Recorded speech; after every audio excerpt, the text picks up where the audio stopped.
Ya le he explicado que el corredor queda interrumpido por la galería que rodea la gran sala, pero que continúa por el otro lado. Espera que Barrymore se perdiera de vista y luego lo seguí. Cuando llegué a la galería ya estaba al final del otro corredor y gracias al resplandor de la vela a través de una puerta abierta vi que había entrado en una de las habitaciones. Ahora bien, todas esas habitaciones carecen de muebles y están desocupadas, de manera que aquella expedición resultaba todavía más misteriosa.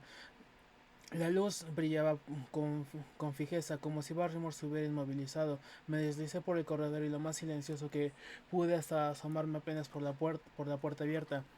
Barrymore agachó junto a la ventana, mantenía la vela apagada al cristal, su rostro estaba envuelto a medias hacia mí y sus facciones manifestaban la tensión de la espera mientras escudriñaba la negrura del páramo. Por espacio de varios minutos mantuvo la intensa vigilancia, luego dejó escapar un hondo gemido y con un gesto de impaciencia apagó la vela. Yo regresé inmediatamente a mi habitación y muy poco después volvió a oír los pasos sigilosos en su viaje de regreso. Mucho más tarde, cuando estaba hundiéndome en un sueño ligero, oí como una llave giraba en una cerradura, pero me fue imposible precisar de dónde procedía el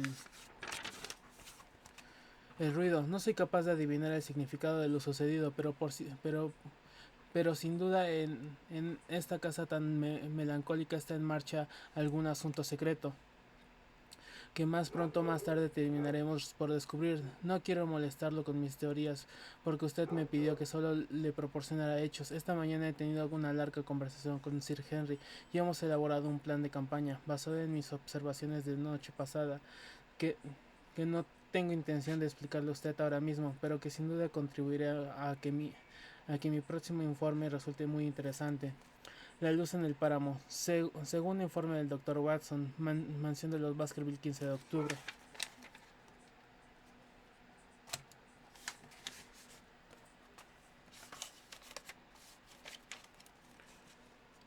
Mi querido Holmes, aunque durante los primeros días de mi misión no prodigará demasiado las noticias, ahora reconoce usted que estoy recuperando el tiempo perdido, que los acontecimientos sucedían sin interrupción. En mi último informe dio el do de pecho en el hallazgo de Barrymore en la ventana y ahora tengo ya una excelente segunda parte que si no estoy muy convencido lo sorprenderá bastante. Los acontecimientos han tomado un sesgo que yo no podía prever. En ciertos aspectos las cosas se han aclarado mucho durante las últimas 48 horas. En otros se han complicado todavía más, pero voy a contárselo todo y así podría juzgar por sí mismo. A la mañana siguiente, antes de bajar a desayunar, examiné la habitación que Barrymore había visitado la noche anterior, la ventana orientada al oeste por la que miraba con tanto interés. Tiene, según he podido advertir, una peculiaridad que la distingue de todas las demás ventanas de la casa. Es la que permite ver el páramo desde más cerca, gracias a una abertura entre los árboles, mientras que desde todas las otras se vislumbra con dificultad. De ahí se sigue que Barrymore, dado que solo esa ventana se ajusta a sus necesidades, buscaba algo o alguien que se encontraba en el páramo. La noche era muy oscura, por lo que es difícil comprender cómo esperaba ver a nadie. A mí se me ocurrió la posibilidad de que se tratara de alguna intriga amorosa. Ello explicaría el sigilo de sus movimientos y también el desasosiego de su esposa. Barrymore es un individuo con mucho atractivo, perfectamente capacitado para robarle el corazón a una campesina, de manera que esta teoría parecía tener algún elemento de su favor. La apertura de la puerta que yo había oído después de regresar a mi dormitorio podía querer decir a Barrymore a abandonar la casa para dirigirse a una cita clandestina. Así razonaba yo conmigo mismo por la mañana y le cuento la dirección que tomaron mis sospechas, pese a que nuestras posteriores averiguaciones han demostrado que carecían por completo de fundamento. Pero pero fuera cual fuese la verdadera explicación de los movimientos de Barrymore, consideré superior a mis fuerzas la responsabilidad de guardar el secreto sobre sus actividades hasta que pudiera explicarlas de manera satisfactoria, por lo que después del desayuno me entrevisté con el baronet en su estudio y le conté todo lo que había visto. Sir Henry se sorprendió menos de lo que yo esperaba. Sabía que Barrymore andaba de noche por la casa y había pensado hablar con él sobre ello. Me dijo, he oído dos o tres veces sus pasos en el corredor yendo y viniendo más o menos a la hora que usted menciona. En ese caso quizás visite precisamente esta ventana todas las noches, sugerí. Tal vez lo haga, si es así estaremos en condiciones de seguirlo y de ver en qué es lo que se trae entre manos. Me preguntó qué haría su amigo Holmes si estuviera aquí. Creo que haría exactamente lo que acaba usted de sugerir, le respondí. Segu- Seguiría a Barrymore y vería qué es lo que hace. Entonces lo haremos juntos, pero sin duda nos oirá. Es bastante sordo y de todos modos hemos de correr el riesgo. Aguardaremos en mi habitación a que pase. Sir Henry se frotó las manos encantado y era evidente de que acogía aquella aventura como un agradable descanso de la vida excesivamente tranquila que lleva en el páramo. El barómetro ha estado en contacto con el arquitecto que preparó los planos para Sir Charles y también con el contralista londinense que se encargó de las obras, de manera que quizás muy pronto empiece a producirse aquí grandes cambios. También han venido de Plymouth decoradores y ebanistas. Sin duda nuestro amigo tiene grandes ideas y no quiere escatimar esfuerzos ni gastos para restaurar el antiguo esplendor de su familia.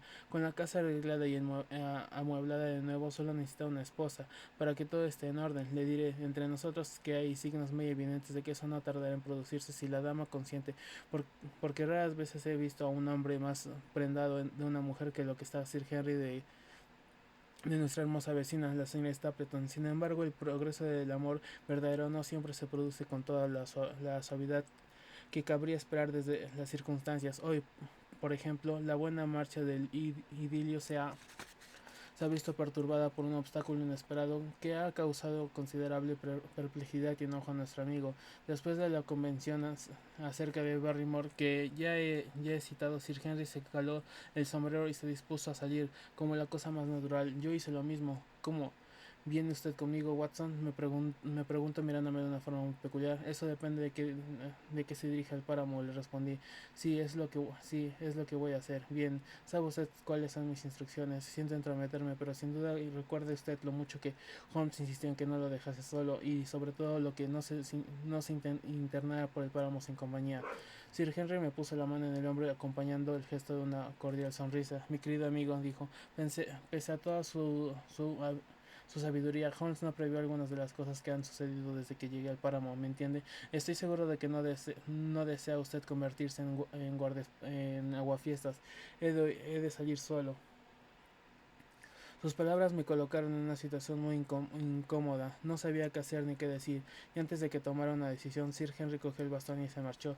Pero cuando empecé a reflexionar sobre el asunto, mi conciencia me reprochó amargamente que lo perdiera de vista. Cualquiera que fuese el pretexto, imaginé cómo me sentiría si tuviera que presentarme ante usted y confesarle que había sucedido una desgracia por no seguir sus instrucciones al pie de la letra. Le aseguro que se me encendieron las mejillas ante semejante idea. Quizás no fuera un ademán, sino tarde para alcanzarlo, de manera que me puse al instante en camino hacia la casa Merripit. Me apresuré todo lo que pude carretera adelante sin encontrar rastro alguno de Sir Henry hasta llegar al punto en que nace el sendero del páramo. Una vez allí, temiendo que quizás después de todo había seguido una dirección equivocada, trepé por una colina utilizando en otro tiempo como cantera de granito negro, desde donde se divisa un páramo bastante amplio. Una vez en la cima vi de inmediato a Sir Henry. Se hallaba en el sendero del páramo, a unos 400 o 500 metros de distancia, y lo acompañaba una dama que solo podía ser la señorita Stapleton. Estaba claro que existía un entendimiento entre ellos, y que se había dado cita. Caminaban despacio, absortos en las convenciones que mantenían, y vi que ella hacía rápidos movimientos con las manos, como si pusiera mucha vehemencia en sus palabras mientras él escuchaba con atención, y una o dos veces movía la cabeza en un gesto enérgico de desacuerdo. Permanecí entre las rocas contemplándolo, sin saber en absoluto lo que debía hacer a continuación. Acercarme e interrumpir una conversación tan íntima parecía inconcebible. Mi deber, sin embargo, era muy claro: no perder de vista a Sir Henry. Actuar como un espía tratándose de un amigo era una tarea odiosa. No fui capaz de encontrar mejor línea de acción que seguir observándolos desde la colina. Luego descargarme la conciencia confesando a Sir Henry lo que había hecho. Es cierto que si lo hubiese amenazado algún peligro repentino, habría estado demasiado lejos para serle de utilidad, pero sin duda convendrá usted conmigo que mi situación era muy difícil y no estaba en mi mano hacer otra cosa. Nuestro amigo el baronet y la dama se había Se habían detenido en la senda y seguían hablando absortos cuando observé de repente que no era yo el único testigo de esta entrevista. Una mancha verde que flotaba en el aire atrajo mi atención y al mirarla con más detenimiento vi que iba sujeta a un mango y que se le llevaba un hombre que avanzaba por terreno. Ah, terreno accidentado. Era Stapleton con su caza, cazamariposas. Estaba mucho más cerca de la pareja que yo y daba la impresión de moverse hacia ellos. En aquel instante Sir Henry atrajo de repente a la señorita Stapleton hacia sí y le pasó la mano por la cintura, pero a mí me pareció que ella se esforzaba por separarse y que apartaba el rostro. Nuestro amigo inclinó la cabeza y ella alzó una mano como para protestar. Un instante después vi que se separaban y se volvían bruscamente. Stapleton, que corría velozmente hacia ellos con el absurdo cazamariposas a la espalda, era la causa de la interrupción. Al llegar a su lado empezó a gesticular y casi a bailar de excitación delante de los enamorados. No entendí bien el sentido de la escena, pero me pareció que Stapleton insultaba a Sir Henry a pesar de sus explicaciones, y que este último se enfadaba cada vez más al comprobar que al otro se negaba a aceptarlas. La dama se mantenía a un lado del altivo silencio. Finalmente Stapleton se dio la vuelta y llamó de manera perentoria a su hermana, quien después de mirar indecisa a Sir Henry se alejó con su compañía. Los gestos coléricos del naturalista ponían de manifiesto que también la señorita Stapleton había incurrido en su desagrado. El baronet lo siguió unos momentos con la vista y luego regresó lentamente por donde había venido con la cabeza baja, convertido en la imagen misma del desaliento. Yo no lograba entender lo que significaba todo aquello, pero estaba muy avergonzada por haber presenciado una escena tan íntima sin que mi amigo lo supiera, de manera que corrí colina abajo hasta reunirme con él. Sir Henry tenía el rostro encendido por la cólera y fruncía el ceño como alguien que no sabe en absoluto qué hacer. Vaya, Watson, ¿de dónde sale usted?, me preguntó. No irá a decirme que me ha seguido a pesar de todo. Le expliqué lo sucedido como me había parecido. Imperdonable quedarme atrás, como la había seguido y como había presenciado todo lo ocurrido. Por un instante los ojos le echaron llamas, pero mi franqueza lo desarmó y al foral se echó a reír de una manera bastante triste. Cualquiera hubiera querido que el centro de esa llanura era un sitio suficientemente apartado, dijo, pero votó a bríos. Se diría que todos los habitantes de la zona habían salido a verme cortejar, y además con muy poco acierto. ¿Dónde tenía usted reservado el asiento? Estaba en esa colina. Una de las últimas filas, no es cierto, pero Stapleton estaba mucho más cerca. Lo vio acercarse a nosotros, efectivamente. ¿He tenido alguna vez la sensación de que estoy loco? No, nunca lo he pensado. Yo tampoco, y siempre me había parecido que estaba en su sano juicio hasta hoy. Pero ¿me puede usted creer si le digo que él o a mí deberían ponernos una camisa de fuerza?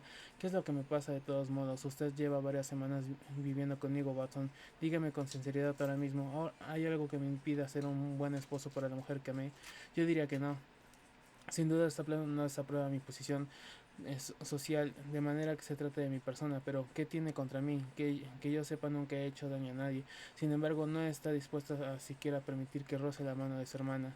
Eso es lo que ha dicho, eso y mucho más, pero le aseguro, Watson, que a pesar de las pocas semanas transcurridas desde el primer momento, comprendí que estaba hecha para mí y que yo también, que la señorita Stapleton era feliz cuando estaba conmigo, y eso puedo jurarlo. Hay un brillo en los ojos de una mujer que habla con más claridad que las palabras, pero Stapleton nunca nos ha dejado a solas, y hoy tenía por fin la primera oportunidad de decir unas palabras sin testigos. Ella se ha alegrado de verme, pero no quería hablar de amor, y me habría impedido mencionarlo si hubiera estado en su mano. No ha hecho más que repetirme que este sitio es muy peligroso y que solo será feliz cuando me haya marchado. Entonces le dije que desde que la vi no tengo ninguna prisa por marcharme, que si realmente quiere que me vaya, la única manera de lograrlo es arreglar las cosas para acompañarme. A continuación le pedí sin más rodeos que se casara conmigo, pero antes de que antes de que pudiera responder, apareció ese hombre, ese hermano suyo, corriendo hacia nosotros con cara de loco. Se le veía lívido de rabia y hasta esos ojos suyos tan claros echaban fuego.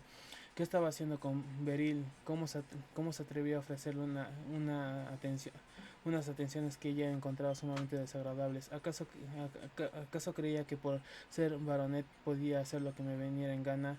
De no tratarse de su hermano, habría sabido mejor cómo responderle, pero dada la situación le dije que mis sentimientos hacia su hermana eran tales que no tenía por qué avergonzarme de ellos, y que esperaba que me hiciera el honor de casarse conmigo. Aquello no pareció contribuir a mejorar la situación, de manera que también yo perdí la paciencia y le respondí quizás con más acaloramiento del debido. Si se piensa que estaba ya adelante y la cosa ha terminado con Stapleton, que se marchó con su hermana, como usted ha visto, y yo me quedé tan desconectado como el que más. Haga el favor de explicarme qué significa todo esto, Watson, y quedaré tan en deuda con usted que nunca podré terminar de pagársela. Intenté ayer una o dos explicaciones, pero a decir verdad también yo estaba desconcertado. El título nobiliario de nuestro amigo, su fortuna y su edad, su manera de ser, su aspecto están a su favor. No me consta que haya nada en contra suya, si se exceptúa el triste destino que parece perseguir a su familia, que su propuesta de matrimonio se rehace de manera tan brusca, sin preferencia alguna a los deseos de la propia interesada, y que la dama misma acepte la situación sin protestar. Es de todo punto sorprendente. Sin embargo, las aguas volvieron a su cauce gracias a la visita de Stapleton en persona. Hizo el baronet aquella misma tarde. Se presentó para pedir disculpas por su comportamiento grosero de la mañana, y después de una larga entrevista privada con Sir Guy en el estudio, la conversación concluyó con una reconciliación total. Como prueba de ello, cenaremos en la casa Merripit el viernes próximo. Tampoco es que ahora me atreva a afirmar que está del todo en su sano juicio, me comentó Sir Henry después de la entrevista, porque no olvido cómo me miraba mientras corría hacia mí esta mañana, pero tengo que reconocer que nadie podría disculparse con más elegancia. Ha dado alguna explicación por su conducta. Su hermano lo es todo en su vida, dice. Eso es bastante lógico, y me alegro de que se dé cuenta de lo mucho que vale. Siempre han estado juntos, y según lo que Stapleton cuenta, siempre ha sido un hombre muy solitario, sin otra compañía que su hermana, de manera que la idea de perderla le resulta terrible. No se había percatado, ha dicho, de mis sentimientos hacia ella, y cuando ha visto con sus propios ojos que era efectivamente así, y que podía perderla, la intensidad del sobresalto ha hecho que durante algún tiempo no fuera responsable ni de sus palabras ni de sus acciones. Lamenta mucho lo sucedido, y reconoce lo estúpido y lo egoísta que es imaginar que podrá retener toda la vida a una mujer como su hermana. Si ella tiene que dejarlo, prefiere que se trate de un vecino como yo antes que de cualquier otra persona, pero de todos modos es un golpe para él, y le llevará algún tiempo prepararse para encajarlo. Dejará por completo de oponerse si yo le prometo mantener las cosas como están por espacio de 3 meses, y contentamente durante ese tiempo con la amistad de su hermana, sin exigir su amor. Eso es lo que le he prometido, y así han quedado las cosas. No, espérame tantito, madre. De manera que eso aclara uno de nuestros pequeños misterios. Ya es algo tocar fondo en algún sitio de esta ciénaga. En lo que estamos metidos ahora sabemos por qué Stapleton miraba con desagrado el pretendiente de su hermana. Pues a tratarse de un partido tan conveniente como Sir Henry, y a continuación paso a ocuparme de otro hilo que ya he separado de esta bandeja tan enredada. Me refiero al misterio de los sollozos nocturnos, de las lágrimas en el rostro de la señora Barrymore, y de los viajes secretos del mayordomo a la ventana con celosia que da occidente. Felicíteme, mi querido Holmes, y dígame que no le he defraudado como gente suyo, que yo lamente la confianza que me demostró al enviarme aquí. Todo, todos estos puntos han quedado completamente claros gracias al trabajo de una noche. He dicho el trabajo de una noche, pero en realidad han sido dos las noches, porque la primera nos llevamos un buen chasco. Estuve con Sir Henry en su habitación hasta cerca de las 3 de la madrugada, pero no oímos otro ruido que las campanas del reloj en lo alto de la escalera. Fue una velada sumamente melancólica, y los dos nos quedamos dormidos en nuestras sillas. Por fortuna no nos desanimamos, y decidimos intentarlo de nuevo. A la noche siguiente redujimos la luz de la lámpara y fumamos cigarrillos sin hacer el menor ruido. Era increíble lo despacio que se arrastraban las horas, y sin embargo nos ayudaba el mismo tipo de paciente interés que debe de sentir el cazador mientras vigila la trampa en la que espera que acabe por caer la presa. El reloj dio la 1, luego las 2, y desesperados casi habíamos renunciado ya por segunda vez cuando nos inmovilizamos de repente. Olvidamos del cansancio, y una vez más en tensión habíamos oído el crujido de una pisada en el corredor. Sentimos pasar a Barrymore por delante del cuarto con mucha cautela y perderse luego en la distancia. Después el baronet abrió la puerta sin hacer ruido y salimos en su persecución. El mayordomo había atravesado ya la galería y nuestro lado del corredor estaba completamente a oscuras. Nos deslizamos en silencio hasta la otra ala. Llegamos a tiempo de vislumbrar la alta figura de barba negra y hombros arqueados, que avanzaba de puntillas hasta entrar por la misma puerta donde yo lo había visto dos noches antes, y también como la vela con su luz hacía que el marco destacara en la oscuridad, el tiempo que un único rayo amarillo iluminaba la oscuridad del corredor. Nos acercamos cautelosamente probando las tablas del suelo antes de apoyarnos con todo nuestro peso. Habíamos tenido la precaución de quitarnos las botas, pero incluso así el viejo entarimado crujía y chascaba bajo nuestros pies. A veces parecía imposible que Barrymore no advirtiera nuestra proximidad, pero afortunadamente está bastante sordo y se hallaba absorto en lo que hacía. Cuando por fin llegamos a la habitación y miramos dentro, lo encontramos agachado junto a la ventana, la vela en la mano y el rostro pálido y ensimismado junto al cristal, exactamente igual que 2 noches antes. Habíamos preparado un plan de campaña, pero para el baronet las formas de actuar más directas son siempre las más naturales, de manera que entró sin más preámbulo en la habitación. Barrymore jadeó, se irguió de un salto de un sitio junto a la ventana y se inmovilizó, lívido y tembloroso ante nosotros. Sus ojos oscuros, que resaltaban mucho sobre la máscara blanca que era su rostro, nos miraron a uno tras otro, llenos de horror y de asombro. ¿Qué está usted haciendo aquí, Barrymore? Nada, señor. Su agitación era tan intensa que apenas podía hablar, y la vela que empuñaba le temblaba tanto que las sombras saltaban arriba y abajo. Es por el viento, señor. Por la noche hago la ronda para ver si las ventanas están bien cerradas. En el piso alto, sí, señor, todas las ventanas. Mire, Barrymore, dijo Sir Henry con gran firmeza, estamos decididos a que nos diga usted la verdad, de manera que se ahorra molestias sincerándose cuando antes. Vamos, basta de mentiras. ¿Qué hace usted junto a esa ventana?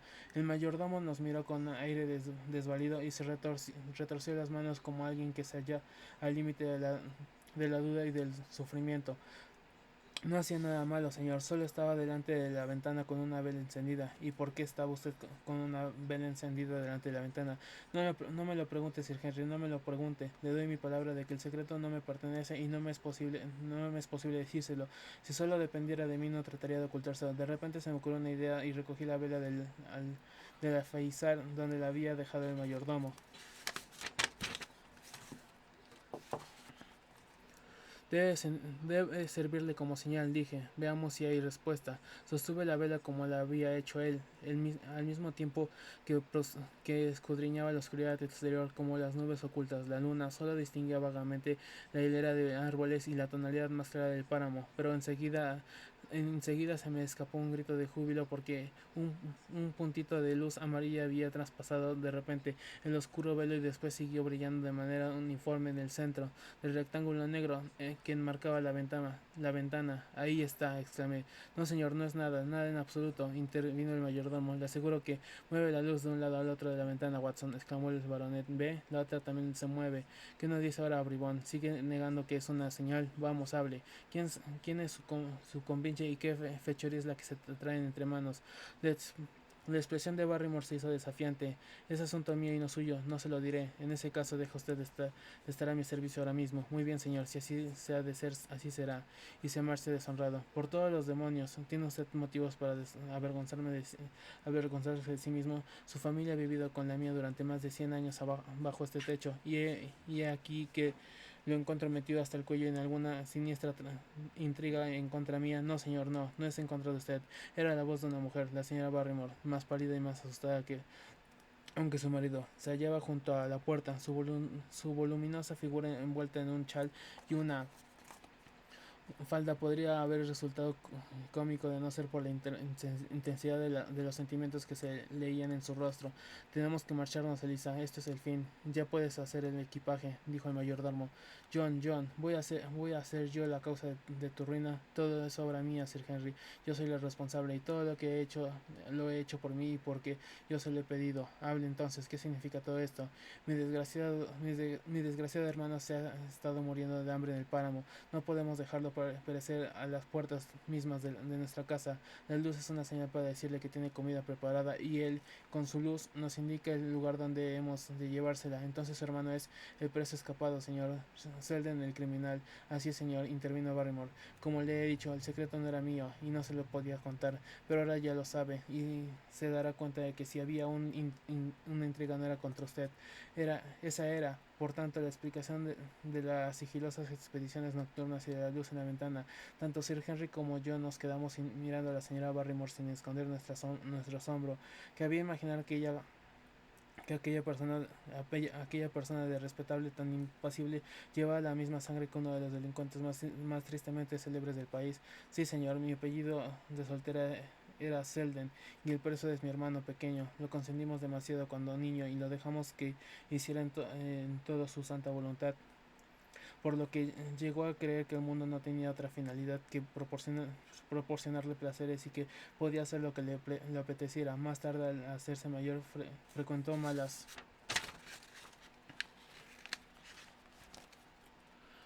compañías y el diablo se le metió en el cuerpo, hasta que a mi madre le destrozó el corazón y arrastró nuestro apellido por el barro. De delito en delito fue cayendo cada vez más bajo, hasta que solo la clemencia de Dios lo ha librado del patíbulo. Pero para mí nunca ha dejado de ser el niñito de cabellos rizados al que cuidé y con el que jugué como cualquier hermano mayor. Esa es la razón de que se escapara, señor. Sabía que yo vivía en esta casa y que no me negaría a ayudarlo. Cuando se arrastró una noche hasta aquí, agotado y hambriento, con los guardias pisándole los talones, ¿qué podíamos hacer? Lo recogimos, lo alimentamos y cuidamos. Luego regresó usted, señor, y mi hermano pensó que estaría más seguro en el páramo que en cualquier otro lado, cualquier otro sitio, hasta que aminar a la persecución, de manera que allí se escondió, pero cada 2 noches nos comunicábamos con él poniendo a la luz en la ventana, y si respondía mi marido le llevaba un poco de pan y carne. Todos los días vivíamos con la esperanza de que se hubiera marchado, pero mientras tanto no podíamos abandonarlo.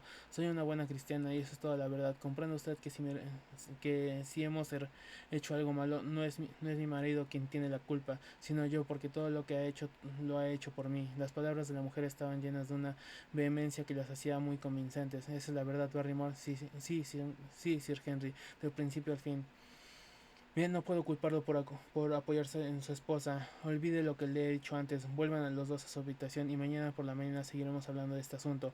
Cuando se marcharon miramos de nuevo por la ventana. Sir Henry la había abierto y el frío viento nocturno nos golpeaba la cara. Muy lejos en la oscuridad brillaba aún el puntito de la luz amarilla. Me sorprende que se atreva a descubrirse tanto, dijo Sir Henry. Tal vez sitúe la vela de manera que solo sea visible desde aquí. Es muy posible. ¿A qué distancia cree que se encuentra? Calculo que a la altura del Cleft Tor, no más de 2 o 3 kilómetros. Menos, probablemente. No puede ser muy lejos si Barrymore tenía que llevarle la comida y ese canalla está esperando junto a la vela. Voy a salir a capturarlo. La misma idea me había pasado por la cabeza. No era como si los Barrymore no hubieran hecho una confidencia. Les habíamos arrancado el secreto a la fuerza. Aquel individuo era un peligro para la comunidad, un delincuente implacable que no tenía excusa ni merecía compasión. No hacíamos más que cumplir con nuestro deber al aprovechar la oportunidad de devolverlo de nuevo a donde no pudiera hacer daño. Debido a su carácter brutal y violento, otros tendrían que pagar las consecuencias si no cruzábamos de brazos. Cualquier Cualquier noche, por ejemplo, podía atacar a nuestros vecinos, los Stapleton, y tal vez esa idea hizo que Sir Henry se interesara tanto por aquella aventura. Lo acompañaré, dije. Entonces recoge su revólver y póngase las botas. Cuanto antes salgamos mejor, porque ese individuo puede apagar la luz y marcharse. 5 minutos después habíamos iniciado ya nuestra expedición. Apresuramos el paso entre los oscuros arbustos, en medio de los apagados gemidos del viento y del otoño y del crujir de las hojas caídas. El aire nocturno estaba cargado de olor a humedad y a putrefacción. De cuando en cuando la luna se asomaba unos instantes, pero las nubes casi cubrían el cielo por completo, y en el momento en que salíamos del páramo empezó a caer una lluvia ligera. La luz seguía brillando delante de nosotros. ¿Está usted armado?, pregunté. Tengo una fusta. Hemos de caer sobre él rápidamente, porque se dice que un hombre desesperado debemos tomarlo por sorpresa y tenerlo en nuestra merced antes de que se resista. Escuche, Watson, ¿qué diría Holmes de esto? ¿Qué diría sobre esta hora de oscuridad en la que se intensifican los poderes del mal? Como en respuesta a sus palabras, se alzó de repente en la inmensa tristeza del páramo el extraño sonido que yo había oído ya cerca de la gran ciénaga de, de repente el páramo extraño que yo ciénaga de Grimpen nos llegó traído por el viento a través del silencio de la noche, un murmullo largo y profundo, luego un aullido cada vez más poderoso, y finalmente el triste gemido con que acababa. Resonó una y otra vez, todo el aire palpitando con el estridente salvaje y amenazador. El baronet me cogió de la manga y palideció tanto que el rostro le brilló tenuemente en la oscuridad. Cielo santo, ¿qué ha sido eso, Watson? No lo sé, se trata de un sonido que se oye en el páramo. En la segunda vez que lo escucho, los oídos cesaron y un silencio absoluto descendió sobre nosotros. Aguzamos el oído, pero sin el menor resultado. Watson, dijo el baronet, ese es el aullido de un sabueso. La sangre se me heló en las venas, porque la voz se le quebró de una manera que ponía de manifiesto el terror repentino que se había aprovechado de él.